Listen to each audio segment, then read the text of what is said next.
Hello guys, আসসালামু আলাইকুম। সবাই কেমন আছেন? আলহামদুলিল্লাহ আমি ভালো আছি। এই যে দেখেন আমাদের এদিকে আজকে বৃষ্টি হইতেছে। আমি কইতে পারতাম না, মানে বৃষ্টি হয় সেটা কইতে পারবো, কিন্তু আমার যে কুকুর যে ভিজে সেটা আর কইতে পারতাম না। এই যে এবারে দেখেন আইসা রাত 11টা বাজের একটা কুকুরের জন্য ঘর বানায় নিছি।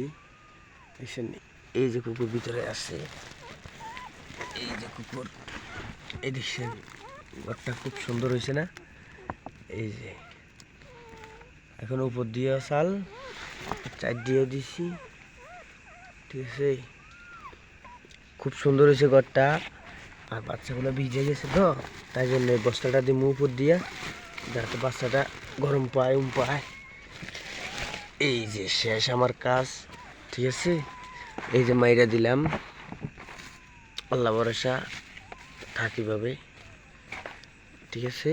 গুড বাই সবাই। ভিডিওটা যদি ভালো লাগে, ঘরটা যদি পছন্দ হয়ে থাকে, ভিডিওটা শেয়ার করে দিবেন, ঠিক আছে। আর কিছু চাই না। আর আপনারা শুধু আমার একটা লাইক দিতে এত ভয় পান কেন? একটা লাইক দিয়েন, ঠিক আছে।